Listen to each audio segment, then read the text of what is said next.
Greetings everybody from Glastonbury. It's quite early in the morning. Don't know if you can hear the birds singing. Very lucky to be here for a few days. Megalithomania's on. And I'm going to go and wander around the tour in a little while in search of the Grail. So I'm here in Avalon. So what is the Grail? It's an interesting story, isn't it? Is it the cup that Christ spoke to, the cup that Christ drank from and shared with his disciples? Or is it something that's within us? Do we all have the Grail to fill up with the divine spirit?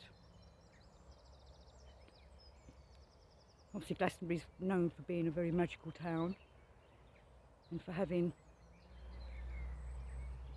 mystical experiences and such like here. I came here many years ago and I was wandering around it with a friend and we saw a beautiful haze of cloud. Well, it wasn't even cloud, we don't know what it was, but I'm pretty sure it's the little folk going through the bushes. And normally when I come here I like to do the lower walk first, then do the walk up to the tour afterwards, or at another time, you know, like circle the tour. There it is in the background. So I'm in the fields down below it.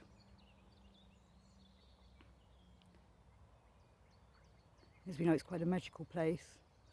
Did the Christ come here with Joseph of Arimathea? I'm going to go up to the tree at some point as well and check that out.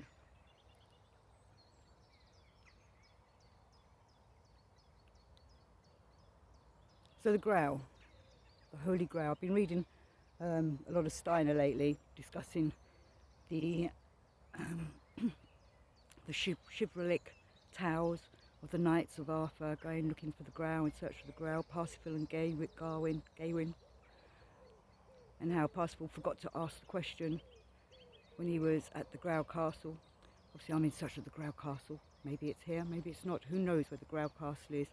Personally, I think it's one of those magical places that appears in view only when someone worthy is enough to see it.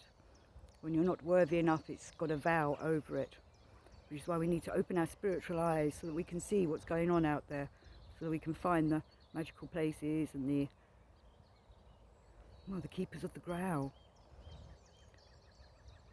It's talked about that the keepers of the Grail and those that get to see the Grail have their names written in heaven, in the divine sources homestead. He has written down, he knows who's worthy of seeing the Grail.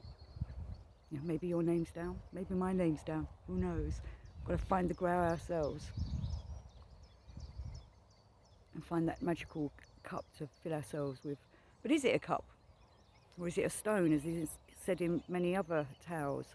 I think Steiner says that it's one of the stones that fell from Lucifer's crown when he fell from heaven. And that stone still held a snippet of the divine in it, which is why it was so holy. But was it corrupted by Lucifer? Maybe that's why the Christ had to use the Grail to purify it again. All the birds are flying around.